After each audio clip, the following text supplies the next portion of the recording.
Hello Jharkhand board की class 11th के प्यारे बच्चों, मैं हूं आपके टॉपर भैया। और आज की इस वीडियो में हम आप सभी के लिए लेकर आ चुके हैं क्लास 11th के फिजिक्स का टॉप 40 वायरल ऑब्जेक्टिव क्वेश्चन। आपको पता होगा प्यारे बच्चों कि हम आप सभी को देने वाले हैं 10 सेट, है ना। जिस तरह से हम पिछली बार दिए थे 10 सेट और उसी में से 40 में से 38 ऑब्जेक्टिव क्वेश्चन हूबहू मैच किया था, इस बार भी हम आपको देने वाले हैं ऑल सब्जेक्ट में। ऐसा ही नहीं सिर्फ फिजिक्स या फिर सिर्फ केमिस्ट्री में, ऑल सब्जेक्ट का कितना सेट, तो 10-10 सेट, है ना। बस उसी क्वेश्चन को एकदम क्या कर लेना है, आपको रट लेना है और उसी में से आपका हूबहू इस बार 40 में से 40 क्वेश्चन मैच करने वाला है। तो चैनल पर पहली बार है, चैनल को सब्सक्राइब कर लीजिए और इस सबका पीडीएफ चाहते हैं तो वीडियो के डिस्क्रिप्शन में टेलीग्राम और व्हाट्सएप का लिंक है, तो दोनों ग्रुप में जुड़ जाइए, ठीक है। सबसे इंपॉर्टेंट बात कि क्लास 12th में, है ना, अभी आप 11th का एग्जाम दीजिएगा और जाइएगा क्लास 12th में, तो आप चाहते हैं क्लास 12th में हम बेहतरीन तैयारी करें, है ना। तो हम आपको पूरा 1 साल पढ़ाने वाले हैं। कितना? मात्र 1 साल। क्या चीज़? पूरा 12th, है ना, जिसमें हम आपको पूरा फिजिक्स, पूरा केमिस्ट्री और पूरा इंग्लिश बताएंगे, 3 सब्जेक्ट। और 3 सब्जेक्ट का जो सिर्फ चार्ज है वो आप सबको यहाँ पे 1 फरवरी तक, कब तक? 1 फरवरी तक। वैसे इसका हम रखे हैं प्राइस 999, 3 सब्जेक्ट का सिर्फ 999, है ना, पूरे साल भर का।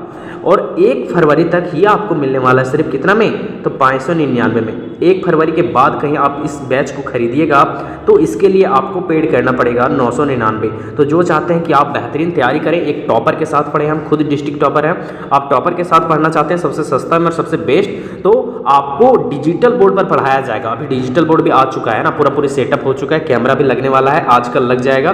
तो डिजिटल बोर्ड पर आपको ये पूरी क्लास का एकदम चलेगा हमारा जिसका नाम है वरदान बैच। तो आज ही जुड़िए टारगेट टॉपर 95 को ऐप को प्ले स्टोर से डाउनलोड करके और हमारे इस वरदान बैच को तुरंत खरीद लीजिए, ठीक है। इस पर क्लास कब से स्टार्ट होगा, तो जैसे ही आपका 11th का एग्जाम कंप्लीट होगा हम 12th का क्लास स्टार्ट कर देंगे, ठीक है। अधिक जानकारी के लिए आपको नंबर दिया गया है, इस पर आप व्हाट्सएप के जरिए हमसे कांटेक्ट कर सकते हैं, ठीक है दोस्तों। चलिए अब हम लोग चलते हैं पहला क्वेश्चन की तरफ। पहला क्वेश्चन क्या कहता है कि भौतिकी के लिए नोबेल पुरस्कार जीतने वाला भारतीय वैज्ञानिक है, यानी कि an Indian scientist who won the Nobel prize in physics, यानी कौन ऐसा इंडियन साइंटिस्ट है जिसको फिजिक्स में नोबेल प्राइज मिल चुका है। तो इसका सही आंसर हो जाएगा सर सीवी रमन को, ठीक है। ऑप्शन नंबर डी यहाँ पे क्या हो जाएगा हम लोगों का सही हो जाएगा।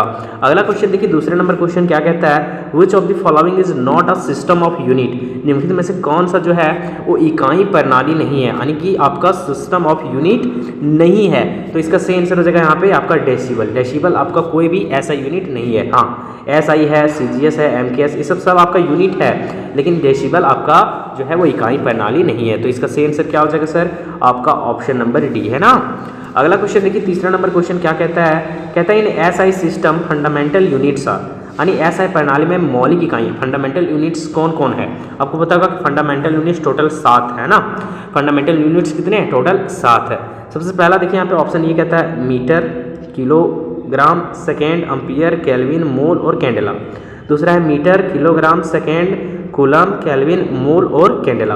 तीसरा है metre, newton, second, ampere, kelvin, mole और कैंडेला, है ना। Metre, kilogram, second, ampere, kelvin, mole और फ्लक्स, है ना। तो इन चारों में से हमको देखना है कि कौन हमारा जो है वो फंडामेंटल यूनिट्स है। तो देखिए इसमें कहीं हम लोग डी में देखते हैं तो ये फ्लक्स आपका फंडामेंटल यूनिट नहीं है, तो डी वाला तो आपका यहाँ पे बिल्कुल भी नहीं होगा, डी वाला आपका यहाँ पे बिल्कुल भी नहीं होगा। अब सी नंबर में हम लोग देखते हैं तो ये न्यूटन यहाँ पे फंडामेंटल यूनिट्स नहीं है, तो सी भी नहीं होगा। बी वाला में हम लोग कहीं चेक करते हैं तो मीटर, किलोग्राम, सेकेंड, हाँ यहाँ पे कूलम जो है वो आपका ऐसा यूनिट नहीं है ना, ये फंडामेंटल यूनिट नहीं है ना, भौतिक मतलब जो आपका मूलभूत इकाई नहीं है, ठीक है। हाँ, इसमें देखिएगा metre, kilogram, second, ampere, kelvin, mole, candela, इस जितना भी इसमें यूनिट है पहला में सब ये आपका फंडामेंटल यूनिट्स है। तो इसका सही आंसर क्या हो जाएगा सर, ऑप्शन नंबर ए। समझ में आ रहा है, बहुत इजी है, यानी SI प्रणाली में मौलिक इकाइयाँ कौन है, तो option number A, metre, kilogram, second, ampere, kelvin, mole और कैंडेला। बाकी इन तीनों में कोई एक जो है वो आपका बाहर का आ जाता है, ठीक है। अब हम लोग के सामने 4 नंबर क्वेश्चन देखिए, बहुत इजी है लेकिन थोड़ा कॉन्सेप्चुअल है। हम पहला जो सेट बताए थे उसमें से भी ये क्वेश्चन कराए थे, लेकिन वहाँ पे अलग था, उसका आंसर ये था, लेकिन यहाँ पे ये आंसर नहीं होगा, ठीक है। हम दोनों क्वेश्चन को समझा देंगे अभी। तो जो नहीं देखे पहला सेट, चैनल के प्ले लिस्ट में जाना है और जल्दी से, हम पिछला वीडियो जो अपलोड किए थे तो बोले थे जल्दी से इस पर 1 की व्यूज़ कर दो इसके पहले वाला वीडियो पर, तो हम आपको दूसरा वीडियो देंगे। लेकिन आप लोगों ने अभी 6 के व्यूज़ कंप्लीट कर दिया उस पर, है ना, 5900 हो गया, 6000 उस पर व्यूज़ होने वाला है। तो इस पर ज़्यादा नहीं, मात्र 1 की कीजिए, तैसे ही आपको तीसरा सेट मिल जाएगा, ठीक है। और सभी दोस्तों के साथ वीडियो को शेयर करके और सब्सक्राइब करके जाना है, ठीक। तो कहता है कि एक वाहन है जो आधी दूरी V1 चाल से और आधी दूरी V2 जो है वो चाल से क्या करता है, तय करता है। तो उसका औसत चाल क्या होगा, देखो पूरा डिस्टेंस यहाँ है, ये मान लो पूरा D डिस्टेंस है यहाँ से यहाँ तक, पॉइंट A से B तक, ठीक है। कहता है आधा डिस्टेंस मतलब D/2, और ये भी हो गया आपका D/2 V1 के चाल से, और आधा डिस्टेंस ये V2 के चाल से। तो इसका औसत चाल, एवरेज जो होगा, एवरेज स्पीड वो क्या होगा, तो कहीं आधा दूरी का बात करेगा ना, तो एवरेज जो इसका स्पीड होगा सर वो हो जाएगा यहाँ पे ऑप्शन नंबर सी, यानी 2 × V1 V2 divided by V1 + V2, ठीक है, ये हो जाएगा। इससे पहले वाला हम जो क्वेश्चन कराए थे वैसे इसका सही आंसर ऑप्शन नंबर सी होगा, ठीक है, 4 का। लेकिन इससे पहले जो हम क्वेश्चन कराए थे उसमें से यहाँ पे आधा डिस्टेंस का बात नहीं किया था, वहाँ पे बात किया था कि कोई जो वाहन है वो सीधा लाइन पे चल रहा है और वो कुछ दूरी, वहाँ बात किया था कुछ दूरी जो है वो V1 से तय करता है और कुछ दूरी वो V2 से तय करता है, तब उसका औसत चाल पूछ रहा था, तो हो जाएगा V1 + V2/2, है ना। लेकिन यहाँ पे जब आधा का बात करेगा ना तो वहाँ पे हो जाएगा ऑप्शन नंबर सी। इसलिए एकदम दोनों रट लेना, समझ लेना, ऐसा नहीं कि दोनों यह वाला पूछे और ये वाला मार दो, या फिर वो वाला पूछे और ये वाला मार दो, गलत हो जाएगा, है ना। दोनों कॉन्सेप्ट एकदम समझना है, और कॉन्सेप्ट को समझाने के लिए आपका भाई है। 5वां नंबर क्वेश्चन क्या बोलता है, कहता है निम्नलिखित में से किसका उपयोग यह वर्णन करने के लिए किया जाता है कि यह निश्चित समय में गति की दिशा के साथ कोई वस्तु कितनी तेजी से आगे बढ़ सकती है ना। कहता है कि which of the following can be used to describe how fast an object is moving along with the direction of the motion at a given instant of time. कहने का मतलब क्या है कि ये चारों में से किस चीज़ का हम लोग यूज करते हैं, किस चीज़ के लिए, तो डिस्क्राइब करने के लिए मतलब वर्णन करने के लिए या फिर पता करने के लिए। किस चीज़ को पता करने के लिए कि कोई जो बॉडी या फिर कोई जो ऑब्जेक्ट है वो कितना फास्ट से जो है वो मूव कर सकता है, यानी कि चल सकता है, कहाँ, तो डायरेक्शन ऑफ मोशन यानी कि गति की दिशा में, और वो भी इंस्टेंट ऑफ टाइम, एक क्षणिक टाइम में। तो इन सब में, इन चारों में से हम लोग किस चीज़ का यूज करते हैं, तो इन चारों में से हम लोग यूज करते हैं यहाँ पे एवरेज वेलोसिटी का। एवरेज औसत वेग, है ना, औसत वेग ही बताता है कि कोई ऑब्जेक्ट जो है वो मोशन कर रहा है तो कितना फास्ट वो चल रहा है, ठीक है, उसका एवरेज वेग, है ना, average velocity. Option number C यहाँ पे 5वां क्या हो जाएगा सर, सही हो जाएगा, ठीक है। 6ठा नंबर क्वेश्चन देखिए, बहुत इजी क्वेश्चन है। कहता है maximum range of the projectile, यानी कि प्रक्षेप्य की अधिकतम सीमा क्या होता है, तो आपको पता है कि आर मैक्स का जो फॉर्मूला होता है, आर मैक्सिमम का फॉर्मूला जो होता है वो होता है u²/g, है ना, और जहाँ पे थीटा का वैल्यू होता है 45 डिग्री। u²/g, देखो u²/g और 45, तो ऑप्शन नंबर ये यहाँ पे क्या हो जाएगा, 6 का हम लोगों का सही हो जाएगा, ठीक है। अब हम लोग के सामने देखिए 7 नंबर क्वेश्चन, सबसे इजी क्वेश्चन। क्या बोलता है, कहता है a body travel along the circumference of a circle. कहने का मतलब एक बॉडी जो है वो सर्कल के सर्कमफेरेंस में, यानी कि सर्कल के चारों ओर क्या हो रहा है, ये बॉडी मान लो यहाँ पे ये बॉडी घूम रहा है, ठीक है। कहता है कि जिसका रेडियस 2 मीटर है। इसका रेडियस कितना है सर, तो इसका रेडियस जो है यहाँ पे रेडियस जो है वो है 2 मीटर। क्या है सर, 2 मीटर, ठीक है। रेडियस कितना है, 2 मीटर। कहता है कि इसका लीनियर वेलोसिटी, यानी ये जो घूम रहा है, चलो इधर से इधर घूम रहा है, ठीक है, ऐसे घूम रहा है, तो इसका लीनियर वेलोसिटी यानी v जो है वो 6 मीटर पर सेकेंड है। तो कहता है इसका एंगुलर वेलोसिटी क्या होगा, यानी कि इसका कोणीय वेग मतलब होता है ओमेगा। और आप लोग पढ़े होंगे सर, आप लोग पढ़े होंगे कि v बराबर होता है ओमेगा × r, ठीक है। ओमेगा मैंने कि वही कोणीय वेग, ही मैंने उसका लीनियर वेलोसिटी, और r मतलब रेडियस, ठीक है।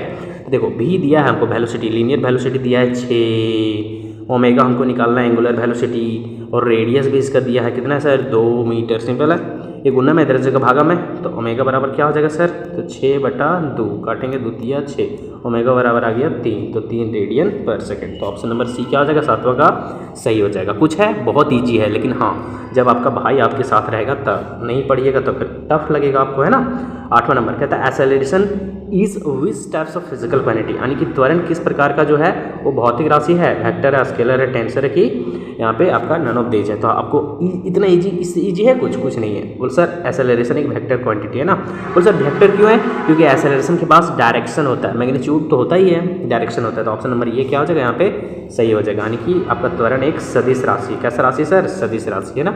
अगला क्वेश्चन देखिए, ये भी बहुत इजी क्वेश्चन है, देखो खाली कहता है कि स्टूडेंट स्टडी करता है कुछ इक्वेशन को, जहाँ पे पावर बराबर work divided by time, force बराबर मास इंटू एक्सेलरेशन, वेलोसिटी बराबर डिस्प्लेसमेंट बटा टाइम। तो कहता है इसमें से कितने वेक्टर क्वांटिटीज जो हैं, इसमें कितना वेक्टर क्वांटिटी है, तो वो 3 इक्वेशन को पढ़ता है, 1 2 3 इक्वेशन को पढ़ता है ना।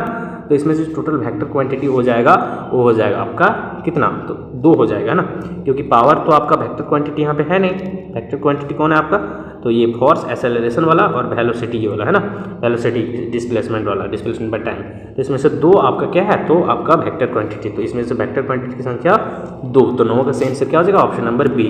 10वां नंबर क्वेश्चन क्या करता है, कहता है to shake off water from wet clothes, कहता है it's common to give it a, कहता है सडन जर्क, कहता है कि इन डूइंग सो, कहता है what are taking advantage of. अब तुम लोग को ये समझ में नहीं आएगा, हिंदी में समझते हैं, देखना कितना समझ में आएगा। कहता है गीले कपड़े को सुखाने के लिए उसे अचानक झटका लगाना आम बात है, ऐसा करके हम किस चीज़ का लाभ उठा रहे हैं, न्यूटन के किस नियम का यूज कर रहे हैं, तो Newton first law of motion का यूज कर रहे हैं। तो 10वां का सही आंसर हो जाएगा ऑप्शन नंबर ए, है ना।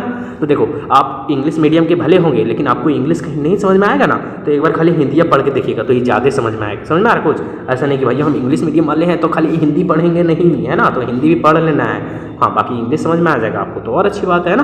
तो दोनों पढ़ना है एग्जाम में, और टिक तो एक ही मारिएगा ना, हिंदी रह जाए इंग्लिश मारिएगा। चलो इसका सही आंसर क्या हो जाएगा, ऑप्शन नंबर ए, है ना। अगला क्वेश्चन देखिए क्या बोलता है, कहता है कि why we experiences recall in the gun, वही ना है, गन आफ्टर, कहता है कि फायरिंग अ बुलेट, क्या कहता है, कहता है गोली चलाने के बाद हम बंदूक के पीछे हटने का अनुभव क्यों करते हैं। जैसे मान लो आपके पास एक बंदूक है, ठीक, यहाँ से गोली चलाएं तो बंदूक थोड़ा सा पीछे आता है, तो ऐसा क्यों होता है, ठीक है, ऐसा इसलिए होता है क्योंकि बुलेट के पास जो हम लोग गोली छोड़े ना, उसके बाद हाई लीनियर मोमेंटम है ना, हाई लार्ज मतलब हाई मतलब बड़ा, बहुत ज़्यादा, उसमें लीनियर मोमेंटम है ना, यानी कि क्योंकि होता क्या है कि गोली के पास जो गोली छोटा ना, उसमें अधिक रेखीय संवेग है, तो जितना तेज़ी से आगे बढ़ा ना, तो उतना तेज़ी से वो पीछे जाना चाहता है। समझ में आ रहा कुछ, हाँ, न्यूटन के 3rd लॉ के अनुसार से। तो ऑप्शन नंबर बी यहाँ पे हम लोग का क्या हो जाएगा, सही हो जाएगा 11 का, ठीक है। अगला क्वेश्चन देखिए, कहता है ये तो इतना ईजी, इससे ईजी कुछ नहीं है, लेकिन हाँ सब बच्चा डर जाता है, भैया न्यूमेरिकल वो नहीं बनता हमसे, अरे भाई है ना तेरा। कहता है एक पिंड का द्रव्यमान 2 kg है, यानी 2 किलोग्राम है, कहता है इसका भार क्या होगा, the mass of the body 2 kg, weight क्या होगा, वेट मैंने डब्ल्यू बराबर क्या होता है सर, mg होता है, m मैंने मास और g मैंने की एक्सेलरेशन ड्यू टू ग्रेविटी, ठीक है। तो डब्ल्यू निकालना है, मास कितना है 2 kg, जी का वैल्यू कितना आता है सर 9.8, गुना करने आता है सर, गुना करने नहीं आता है, 8 दूनी 16 का 6 बचा 1, 9 दूनी 18 और 1 19, एक डिजिट के बाद पॉइंट, तो एक डिजिट के बाद पॉइंट, तो 19.6, तो 19.6 न्यूटन। ऑप्शन नंबर ये क्या हो जाएगा, हम लोगों का सही हो जाएगा, ठीक है। अगला क्वेश्चन देखिए क्या बोलता है, कहता है कि चलती बस में एक यात्री बस के अचानक रुकने पर आगे की ओर झुक जाता है, यह समझाया जा सकता है, यानी पैसेंजर है, वो मूविंग बस है, यानी कि एक बस चल रहा है ना, तो अचानक बस क्या हो जाता है, स्टॉप हो जाता है, सडनली रुक जाता है, तो कहता है कि दिस इज एक्सप्लेन्ड बाय, और जब रुक जाता है तो जो आदमी है वो पीछे की ओर चला जाता है। तो ये किस चीज़ से हम लोग समझ सकते हैं, तो कितना आसान है सर, ये भी न्यूटन का क्या होगा, फर्स्ट लॉ होगा ना, इनर्शियल ऑफ मोशन के कारण। तो ऑप्शन नंबर ये क्या हो जाएगा, यहाँ पे सही हो जाएगा, ठीक है। 13 का सही आंसर हो जाएगा ऑप्शन नंबर ए, ठीक है, इनर्शिया के कारण ये होता है ना। अगला क्वेश्चन देखिए क्या बोलता है, कहता है कणों के बीच टकराव में संवेग संरक्षण नियम को समझा जा सकता है, यानी कि यहाँ पे जो कंजर्वेशन मोमेंटम जो होता है इन कॉलिजन बिटवीन पार्टिकल्स, यानी जब 2 पार्टिकल्स एक दूसरे से टकरा रहा है, ठीक है, तो हम लोग इस चीज़ को हम लोग किस चीज़ से समझ सकते हैं, किस चीज़ के कंजर्वेशन मोमेंटम से हम लोग समझ सकते हैं। तो यहाँ पे 14 का जो सही आंसर हो जाएगा वो जगह यहाँ पे न्यूटन के यहाँ पे हम लोग 2nd और 3rd दोनों लॉ से हम लोग इस चीज़ को समझ सकते हैं ना। तो 14 का यहाँ पे सही आंसर क्या हो जाएगा आपका, ऑप्शन नंबर डी। कोई दिक्कत है क्या, तो सर दिक्कत नहीं है सर। अगला क्वेश्चन देखिए क्या बोलता है, 15 नंबर, कहता है कि m द्रव्यमान का एक पिंड समतल सतह पर रखा गया है, यानी कि आप block of mass m placed in a flat surface, यानी कि एक ब्लॉक है, चलो एक ब्लॉक है, ब्लॉक कहने का मतलब कोई पिंड है, ठीक है, जिसका जो मास है वो m है, जिसका मास कितना है m, और एक प्लेन सरफेस पर रखा गया है। किस पर, प्लेन सरफेस मतलब होता है यहाँ पे आपका फ्लैट सरफेस, एक ही होता है, मतलब समतल सतह पर रखा गया। कहता है force is applied to move it parallel to the surface, इस पर एक फोर्स लगता है, मान लो चलो F, ताकि ये इधर मूव कर सके, है ना, मतलब सरफेस के पैरेलल क्या कर सके, ये मूव कर सके। तो कहता है जो फ्रिक्शनल फोर्स F डेवलप होगा वो किसके प्रोपोर्शनल होगा, तो इस पर जो फ्रिक्शन फोर्स अपोजिट में लगेगा ना सर, तो फ्रिक्शन फोर्स जो इस पर डेवलप होगा वो किसके डायरेक्ट प्रोपोर्शनल होगा, तो हमेशा ध्यान देना इसके मास के, यानी ये जितना ज़्यादा भारी रहेगा फ्रिक्शन फोर्स उतना ज़्यादा लगेगा इसको रोकने के लिए, ठीक है। तो बॉडी के मास पर, तो मास ऑफ द बॉडी के प्रोपोर्शनल होगा, यानी ऑप्शन नंबर बी, यानी पिंड के द्रव्यमान के समानुपाती होगा, ठीक है, जिस पर घर्षण बल विकसित होगा सो। तो ऑप्शन नंबर बी यहाँ पे क्या हो जाएगा हम लोगों का सही हो जाएगा। तो 15 का सही answer option number B, mass of the body यानी पिंड का द्रव्यमान, ठीक है। अगला क्वेश्चन देखिए क्या कहता है, कहता है in any kind of collision, यानी कि किसी भी तरह का जो टक्कर में क्या होता है, तो हमेशा ध्यान देना कोई भी कॉलिजन होगा, कोई भी कॉलिजन है ना, यानी कि कोई भी कण टकराएगा, चाहे दो आदमी कुछ भी टकरा जाएगा, तो हमेशा ध्यान देना कि वहाँ पे जो लीनियर मोमेंटम होगा वो ऑलवेज कंजर्व्ड होगा, यानी कि रेखीय संवेग हमेशा संरक्षित रहेगा, है ना। तो ऑप्शन नंबर ये यहाँ पे क्या हो जाएगा, तो हम लोगों का सही हो जाएगा। हाँ, उसका काइनेटिक एनर्जी बदल जाएगा। कैसे बदल जाएगा, उधर से मान लो स्लो आ रहा है तो टकरा गया तो अचानक इसका काइनेटिक एनर्जी क्या हो जाएगा, बढ़ जाएगा, घट जाएगा, लेकिन इसका मोमेंटम जो होगा लीनियर मोमेंटम रेखीय संवेग में कोई चेंजिंग नहीं आएगा, वो फिर से स्टेबल हो जाएगा। तो 16 का सही आंसर हो जाएगा ऑप्शन नंबर ए। अगला क्वेश्चन क्या बोलता है, देखो इससे इजी कुछ है, पोटेंशियल एनर्जी बराबर mass into dash into height, स्थितिज ऊर्जा बराबर द्रव्यमान गुने डैश गुने ऊंचाई। तो बताओ क्या होता है, स्थितिज ऊर्जा माने कि पोटेंशियल एनर्जी, यानी कि U बराबर क्या होता है mgh, यही ना होता है। तो m मैंने मास दिया हुआ है, h मैंने हाइट दिया हुआ है, तो g मैंने एक्सेलरेशन ड्यू टू ग्रेविटी, है ना, यानी gravitational acceleration. Option number D क्या हो जाएगा, सही हो जाएगा। गुरुत्वीय त्वरण जी यहाँ पे बीच में आएगा, है ना, गुरुत्वीय त्वरण गुने ऊंचाई गुने द्रव्यमान, ठीक। ऑप्शन नंबर डी क्या हो जाएगा, सही हो जाएगा। एक चीज़ कंफर्म है कि आप हमारा कहीं 10 सेट कर लेते हैं, बोल भैया 10 सेट नहीं पढ़ पाएंगे, तो अब आपको हम एग्जाम से 7 दिन पहले, एग्जाम से 7 दिन पहले, जैसे बहुत कोई लगेगा कि भैया नहीं उतना हम 10 सेट नहीं पढ़ पाएंगे, भैया हम लोग बच्चा हैं, तो एग्जाम से 7 दिन पहले, ठीक है, आपको हम मात्र 2 वीडियो देंगे। कितना वीडियो देंगे सर, 2 वीडियो। 2 वीडियो में कितना क्वेश्चन रहेगा, तो 100 प्लस 100, यानी कि एक वीडियो में 100 क्वेश्चन और फिर एक वीडियो में 100 क्वेश्चन, टोटल 200 ऑब्जेक्टिव क्वेश्चन देंगे, उसको कर लेना है, रट लेना है। हाँ, और 40 क्वेश्चन, देखो यही 200 में से 40 क्वेश्चन आपका हो बहु ऑप्शन के साथ रहेगा, तो बिल्कुल भी नहीं डरना है जब तक आपका भाई आपके साथ है। लेकिन जो और तेज बच्चे हैं, जो जिसको लगता है नहीं भैया हम और पढ़ेंगे, हमको अच्छा लगता है पढ़ने में, तो वो आराम से 10 सेट देखिए, कोई टेंशन नहीं है, ठीक है। चलिए, तो जो पहला सेट नहीं देखे जाइए चैनल के प्ले लिस्ट में मिल जाएगा वहाँ पे, ठीक है। चलो अगला क्वेश्चन कहता है area under force displacement graph is equal to, यानी बल विस्थापन ग्राफ के अंतर्गत क्षेत्रफल होता है। तो देखो इसका ट्रिक ही यही होता है। बट ट्रिक क्या होता है सर, इसमें लिखा है फोर्स, इसमें लिखा है डिस्प्लेसमेंट मतलब एस। तो आप लोग एक चीज़ पढ़े होंगे, डब्ल्यू बराबर होता है एफ डॉट एस, ये होता है कि नहीं, फोर्स डॉट डिस्प्लेसमेंट। तो 2 चीज़ दिया है, तो हमेशा ध्यान देना कि जब 2 चीज़ का बात करेगा ना, तो जो आंसर होगा वो तीसरा चीज़ होगा, यानी कि यहाँ एरिया बोल रहा है फोर्स और डिस्प्लेसमेंट ग्राफ का, तो आंसर हो जाएगा उसका तीसरा चीज़, यानी कि आपका वर्क डन। तो ऑप्शन नंबर सी यहाँ पे क्या हो जाएगा, सही हो जाएगा। समझ में आ रहा कुछ, कोई दिक्कत है। जैसे बोलेगा एक्सेलरेशन, देखो एक्सेलरेशन, एक्सेलरेशन बराबर क्या होता है, तो वेलोसिटी इंटू टाइम। एक्सेलरेशन मतलब क्या होता है, एक्सेलरेशन बराबर क्या होता है, तो होता है वेलोसिटी इंटू टाइम। आराम से देखना, एक्सेलरेशन मैंने ये बराबर क्या होता है, v minus you by T, यही ना होता है सर, v माइनस यू, ये दोनों क्या है, वेलोसिटी है, और ये t क्या है, तो टाइम है। एक्सेलरेशन बराबर होता है वेलोसिटी इंटू टाइम। यहीं कहीं पूछता है कि वेलोसिटी टाइम ग्राफ क्या देता है, तो एक्सेलरेशन देता है। यहीं कहीं बोलता है कि एक्सेलरेशन टाइम ग्राफ क्या देता है, तो वेलोसिटी देता है। मतलब 2 चीज़ कहीं दिया है तो तीसरा उसका आंसर होगा, है ना, इस चीज़ को एकदम याद रख लेना। तो इसका सही आंसर होगा वर्क डन, यानी कि कार्य, ठीक है। चलिए देखिए सर, आपका भाई जितना ज़्यादा बेसिक से ईजी होता है आपको समझाने का प्रयास करता है और समझाएगा, तो बिल्कुल टेंशन नहीं लेना है, क्योंकि आपका भाई आपके साथ है। कहता है किसी पिंड पर लगने वाला टॉर्क किसका जो होता है वो घूर्णी अनुरूप है, यानी torque acting on the body is the rotational analogue of, तो rotational analogue of force. Option number यहाँ पे बी सही होगा, बल, रोटेशनल एनालॉग ऑफ फोर्स, ठीक है। रोटेशनल एनालॉग ऑफ फोर्स क्या कहलाता है, टॉर्क कहलाता है, ठीक है, यानी बल आघूर्ण कहलाता है। अगला क्वेश्चन देखिए 20 नंबर क्वेश्चन क्या कहता है, 20 नंबर क्वेश्चन कहता है कि जड़त्व आघूर्ण और कोणीय त्वरण के गुणनफल द्वारा कौन सी भौतिक राशि प्राप्त की जाती है। कितना आसान है, which physical quantity is represented by the product of moment of inertia और एंगुलर एक्सेलरेशन, है ना, मोमेंट ऑफ इनर्शिया और angular acceleration. Moment of inertia यहाँ देखो, मोमेंट ऑफ इनर्शिया मतलब आई, और इंटू क्या हो जाएगा, एंगुलर एक्सेलरेशन माने कि आई इंटू अल्फा। आई इंटू अल्फा क्या होता है, किसके बराबर, टॉर्क के बराबर, यानी टाउ के बराबर। तो ऑप्शन नंबर बी क्या हो जाएगा, सही हो जाएगा, टॉर्क, है ना। यानी कि जो यहाँ पे गुणनफल किसका गुणनफल, जड़त्व आघूर्ण यानी मोमेंट ऑफ इनर्शिया और कोणीय त्वरण माने कि अल्फा, ठीक है, कोणीय त्वरण माने कि एंगुलर एक्सेलरेशन।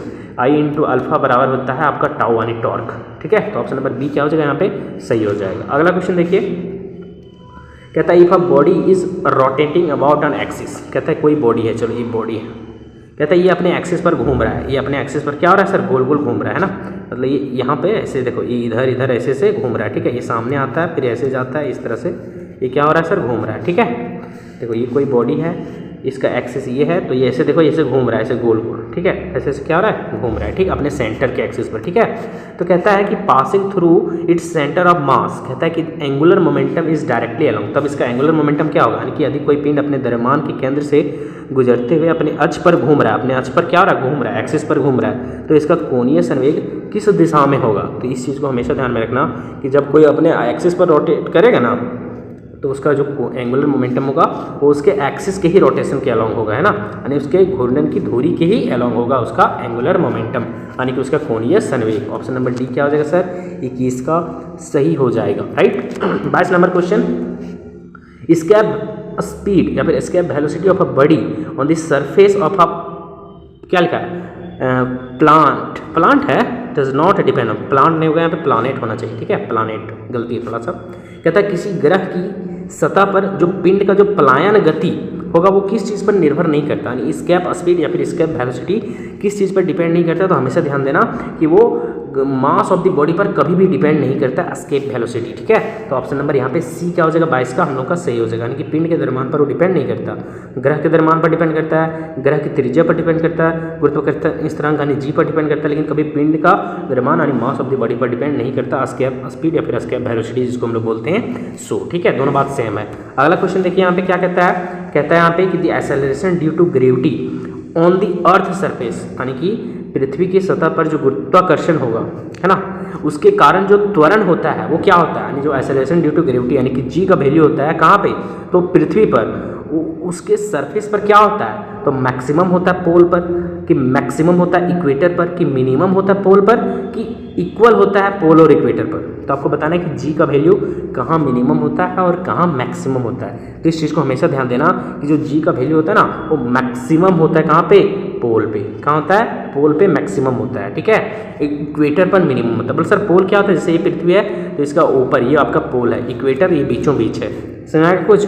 तो आपका ध्रुव पर जो होता है वो आपका गुरुत्वाकर्षण के कारण, जो यहाँ पे पृथ्वी का सतह पर गुरुत्वाकर्षण के कारण जो त्वरण होता है वो यहाँ पे ध्रुव पर सबसे अधिकतम होता है, यानी एक्सेलरेशन ड्यू टू ग्रेविटी जो होता है वो अर्थ सरफेस के पोल पर सबसे अधिकतम होता है, जी का वैल्यू, ठीक है।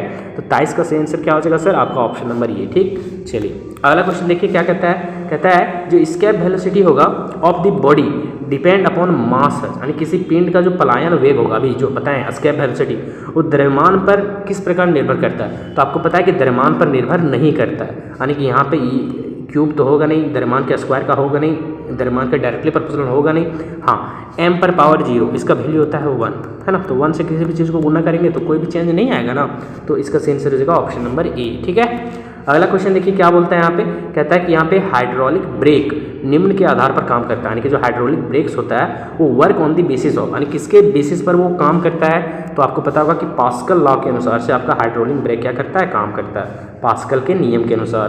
तो 25 का सही आंसर हो जाएगा आपका ऑप्शन नंबर बी, ठीक है। आराम से देखना है सर। अगला क्वेश्चन देख सकते हैं हम लोग के सामने यहाँ पे क्या है। तो अगला क्वेश्चन 26 नंबर क्वेश्चन क्या कहता है, तो कहता है कि कोई पिंड किसी श्यान द्रव में स्वतंत्र रूप से गिर रहा है, तो अंत में ये क्या होगा, यानी कि कोई बॉडी जो है वो फैलिंग कर रहा है, यानी कि गिर रहा है, फ्री है ना, एकदम फ्रीली गिर रहा है, किस में, तो विस्कस लिक्विड में। तो अंत में उसका क्या होगा, तो हमेशा ध्यान देना कि अंत में जो होगा वो उसका वेलोसिटी कांस्टेंट हो जाएगा, यानी कि वो फॉल्स करेगा, गिरेगा किस में, तो कांस्टेंट वेलोसिटी के साथ, यानी एक निरंतर वेग के साथ वो गिरता है, ठीक है। तो 26 का सही आंसर क्या हो जाएगा आपका ऑप्शन नंबर ए, है ना। अगला क्वेश्चन देखिए कहता है कि the viscous force does not depend upon, यानी कि जो श्यान बल होता है वो किस चीज़ पर निर्भर नहीं करता है। तो इस चीज़ को हमेशा ध्यान देना कि वेलोसिटी पर कभी भी डिपेंड नहीं करता, वेग पर डिपेंड नहीं करता जो विस्कस फोर्स रहता है। तो यहाँ पे ऑप्शन नंबर हम लोगों का क्या हो जाएगा, ये सही हो जाएगा, ठीक है। अगला क्वेश्चन क्या कहता है, कहता है कि जिस वेग का किसी द्रव का प्रवाह धारा देखिए रहता है और जिसके ऊपर वह विक्षुब्ध हो जाता है वो क्या कहलाता है, यानी कि the velocity up to which flow of a liquid remains, यहाँ पे क्या बोलता है, तो stimulant and above which it become, यहाँ पे कहता है ट्रूबलेट इज कॉल्ड, यानी ये किसका डेफिनेशन है, तो ये किसका डेफिनेशन है सर, तो ये डेफिनेशन आपका क्रिटिकल वेलोसिटी का, क्रांतिक वेग का। तो ऑप्शन नंबर ये एकदम सही कर देना आंख बंद करके। अगला क्वेश्चन बोलता है कि एक स्टील वायर है जो लोडेड है 2 kg वेट के साथ। कहता है if the radius of the wire is double, radius हम लोग वायर का क्या कर रहे हैं, तो डबल कर दे रहे हैं, रेडियस क्या कर दे रहे हैं वायर का, तो हम लोग डबल कर दे रहे हैं। तब बोल रहा है कि then it extension will be, तो इसका एक्सटेंशन क्या होगा, यानी कि एक स्टील तार पर 2 किलोग्राम भार लदा हुआ है, ठीक है। कहता है कि इस तार की त्रिज्या हम लोग 2 गुनी कर दे रहे हैं, तो इस पर विस्तार हमेशा 1/4 हो जाएगा। क्या हो जाएगा सर, 1/4 हो जाएगा। तो 29 का सही आंसर हो जाएगा यहाँ पे ऑप्शन नंबर सी, ठीक है। यानी कि जितना हम लोग करेंगे उसका स्क्वायर में घट जाएगा, तो स्क्वायर में मैंने कि 4 गुना घट जाएगा, यानी 1/4 हो जाएगा, ठीक है। चलिए तो 1/4, तो ऑप्शन नंबर सी यहाँ पे क्या हो जाएगा, सही हो जाएगा। इसको एकदम याद कर लेना, ज़्यादा इसमें दिमाग नहीं लगाना है। अगला क्वेश्चन बोलता है द बेस्ट आइडिया, क्या बोलता है, the best ideal black bodies, यानी सबसे बेस्ट ब्लैक बॉडी कौन है, यानी कि सर्वोत्तम आदर्श जो होगा वो क्रिस्ट का क्या होगा। तो हमेशा ध्यान देना कि जो ब्लैक बॉडी कैसा रहेगा, होलो रहेगा, यानी खोखला रहेगा, और इनक्लोज्ड रहेगा किससे, तो ब्लैक एंड इनसाइड से, यानी कि जिसका अंदर का भाग पूरा पूरी क्या रहेगा, ब्लैक रहेगा, और हैविंग अ स्मॉल होल, उसके पास एक छोटा सा छिद्र रहेगा, उसी को हम लोग बोलते हैं ब्लैक बॉडी, एकदम आइडियल ब्लैक बॉडी, है ना। चलिए तो ऑप्शन नंबर डी यहाँ पे 30 का क्या हो जाएगा, हम लोगों का सही हो जाएगा।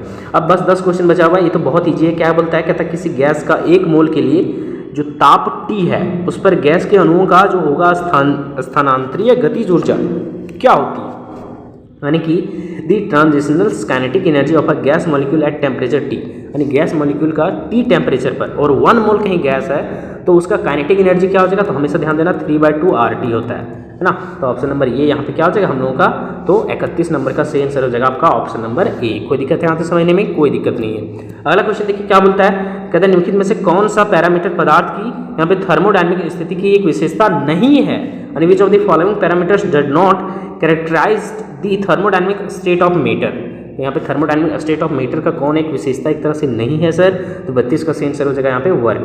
क्या हो जाएगा, वर्क। ऑप्शन नंबर ये क्या हो जाएगा यहाँ पे हम लोगों का सही हो जाएगा। अगला क्वेश्चन बोलता है कि it can not by itself flow from a body at low temperature to a body at high temperature, कहता है is a statement as a consequence of, कहने का मतलब क्या है कि जो हीट रहेगा, ठीक है, वो कहता है कि इटसेल्फ माने अपने आप, है ना। मान लो ये 2 बॉडी, एक बॉडी ये है, एक बॉडी बी है, मान लो ये 10 डिग्री सेल्सियस गर्म है और ये 20 डिग्री सेल्सियस गर्म है। तो यहाँ पे क्या बोल रहा है कि कोई बॉडी जो है, ठीक है, जो कोई बॉडी जो है उससे उसके अंदर जो हीट है ना, उसके अंदर क्या है सर, तो उसके अंदर जो हीट है वो कहता है कि इटसेल्फ यानी ऑटोमेटिक लो टेम्परेचर से, लो टेम्परेचर माने कि 10 डिग्री सेल्सियस से, मतलब लो टेम्परेचर जिधर है उससे हाई टेम्परेचर की ओर जो होता रहता है वो ऑटोमेटिक नहीं जा सकता है। आप लोग पढ़े होंगे कि ऑटोमेटिक हाई से लो जाता है लेकिन लो से हाई नहीं जा सकता है। तो ये किसके द्वारा कहा गया है, ये किस चीज़ का स्टेटमेंट है एक तरह से, तो ये स्टेटमेंट है सेकेंड लॉ ऑफ थर्मोडायनेमिक्स का, है ना। यानी ऑप्शन नंबर डी क्या हो जाएगा यहाँ पे सही हो जाएगा, ठीक, यानी कि ऊष्मा परिवेगिकी का दूसरा नियम क्या हो जाएगा, इसका सही आंसर हो जाएगा, ठीक है। अगला क्वेश्चन क्या बोलता है, कहता है कि एक इंजन की दक्षता, ये थोड़ा सा लंबा बनेगा लेकिन देख लो, एक इंजन की दक्षता यानी एफिशिएंसी कितना है 1/6 है। कहता है कि इसमें जो टेम्परेचर है सिंक का वो रिड्यूस किया जा रहा है 62 डिग्री सेल्सियस। तो कहता है इसका एफिशिएंसी डबल हम लोग कर दे रहे हैं, ठीक है। तो कहता है कि टेम्परेचर जो होगा वो सोर्स का क्या हो जाएगा, तो देखो इसको अभी याद कर लेना है, इसको किसी वीडियोज़ में हम एक्सप्लेन कर देंगे, ठीक है। तो 34 का यहाँ पे सही आंसर हो जाएगा ऑप्शन नंबर डी, क्योंकि ये थोड़ा सा टाइम ले लेगा इसलिए। कहता है 35 नंबर क्वेश्चन, कहता है कि गैसों के गतिज सिद्धांत के अनुसार परम शून्य ताप क्या होगा, and according to kinetic theory of gas at absolute zero temperature, है ना। एब्सोल्यूट जीरो टेम्परेचर जो होगा वो क्या होगा, शून्य ताप पर क्या होगा सर, तो हमेशा ध्यान देना यहाँ पे शून्य ताप पर क्या होगा, मॉलिक्यूलर मोशन स्टॉप हो जाएगा, यानी कि आणविक गति क्या हो जाएगा, रुक जाएगा। तो ऑप्शन नंबर सी यहाँ पे हम लोगों का क्या हो जाएगा, सही हो जाएगा, ठीक। देखिए हम क्या करेंगे ना, आप लोगों को एक वीडियो बनाएंगे जिसमें से ज़्यादा नहीं 20 को सिर्फ न्यूमेरिकल लेंगे, है ना, जो आपके एग्जाम में पूछा जाता है, ठीक, कितना मात्र 20, तो न्यूमेरिकल हम लोग उसमें कवर कर लेंगे, फिर उससे ज़्यादा टेंशन आपको लेना नहीं है। 36 नंबर क्वेश्चन बोलता है गैसों में ध्वनि तरंग होती है, यानी इन गैसियस साउंड वेविंग, यानी गैस में जो साउंड का वेव होता है सर वो कैसा होता है, तो 36 का यहाँ पे सही आंसर हमेशा ध्यान देना, यहाँ पे लॉन्गिट्यूडनल होता है ना, यानी गैस में जो साउंड वेव होता है वो लॉन्गिट्यूडनल होता है, यानी कि अनुदैर्घ्य होता है, अनुदैर्घ्य तरंग होता है उसमें, है ना। ऑप्शन नंबर ये सही होगा, ठीक है। अब बस 2-3 क्वेश्चन है, क्या कहता है आराम से देखना है। 37 नंबर क्वेश्चन क्या बोलता है, ये तो ईजी है, कहता है if the wave complete 20 vibration in 2.5 second, कहता है देन इट्स फ्रीक्वेंसी, यानी कि कहता है कोई तरंग, कहता है कि 2.5 सेकेंड में, यानी कि टाइम दिया है 2.5 सेकेंड, ठीक है, और कंपन कर रहा है 20 कंपन, यानी वाइब्रेशन बराबर कितना है, वाइब्रेशन माने एन का वैल्यू होता है, एन माने कि नंबर ऑफ कितना बार वो वाइब्रेशन कर रहा है, नंबर ऑफ वाइब्रेशन n बराबर यहाँ पे 20 वाइब्रेशन है, ठीक है। तो कहते हैं इसका फ्रीक्वेंसी क्या होगा, यानी कि म्यू का वैल्यू यहाँ पे क्या हो जाएगा। म्यू कभी कभी फ्रीक्वेंसी को ऐप से भी दिखाते हैं, ठीक है। तो म्यू का वैल्यू क्या हो जाएगा, तो हमेशा ध्यान देना, यहाँ पे हम लोग ऐप से ही दिखा देते हैं, अच्छा रहेगा, ठीक है। तो फ्रीक्वेंसी बराबर कुछ नहीं, एफ बराबर होता है n/t, यानी कितना नंबर ऑफ वाइब्रेशन हुआ सो और कितना टाइम लगा सो। बस कंडीशन है कि टाइम को हमेशा सेकेंड में लिखो। तो हमको चाहिए क्या चाहिए, फ्रीक्वेंसी चाहिए, नंबर ऑफ वाइब्रेशन कितना है 20 है, और टाइम कितना लग रहा है सर, तो 2.5 सेकेंड, 2.5 है ना। तो ये पॉइंट हटाएंगे तो ऊपर हो जाएगा 10 से गुना। बोल भैया 10 से गुना क्यों हुआ, पॉइंट के बाद है एक डिजिट, इसलिए 10 से गुना हुआ। 2 डिजिट रहता 100 से गुना होता। देखो यहाँ पे 20 दे कितना हो जाएगा 200, और 25 चौके 100 और 25 80 हो जाएगा 200। तो एफ बराबर आ जाएगा 8। कितना आसान है, एफ बराबर कितना आ जाएगा 8। बोल भैया कैसे बनाए, कुछ नहीं किए, हम लोग चाहिए फ्रीक्वेंसी, टोटल n बाय होता है t, n का वैल्यू नंबर ऑफ वाइब्रेशन 20, और यहाँ पे टाइम है 2.5। बस इसको भागा दे दो सर, आपका आंसर आ जाएगा 8। ऑप्शन नंबर डी यहाँ पे सही हो जाएगा, ठीक है। अगला क्वेश्चन भी देखिए, सेम क्वेश्चन है, अगला क्वेश्चन सेम है, लेकिन थोड़ा सा दिमाग नहीं लगाओगे तो हो जाएगा गलत, ठीक है। देखिए क्या बोल रहा है 38 नंबर क्वेश्चन, कहता है यदि लोलक 1 मिनट में 78 बार दोलन करता है, तो सेम चीज़ है दोनों बार, तो उसका लोलक की आवृत्ति क्या होगा। यानी कि एक पेंडुलम है जो ऑसिलेट कर रहा है 78 टाइम्स, यानी ऑसिलेशन कर रहा है 78 टाइम्स, यानी नंबर ऑफ ऑसिलेशन कितना है 78, और टाइम लग रहा है 1 मिनट। यहाँ पे टाइम कितना लग रहा है सर 1 मिनट, 1 मिनट में कितना सेकंड होता है 60 सेकंड, ठीक है। तो इसका फ्रीक्वेंसी क्या होगा, यानी कि एफ का वैल्यू क्या होगा सर, एफ का वैल्यू क्या होगा, तो कितना आसान है रे बाबू, एफ का वैल्यू सेम, एफ बराबर n/t, n/t। तो एफ बराबर n कितना है 78, और टाइम कितना है 60, काटने आता है 60 एकम 60 है ना।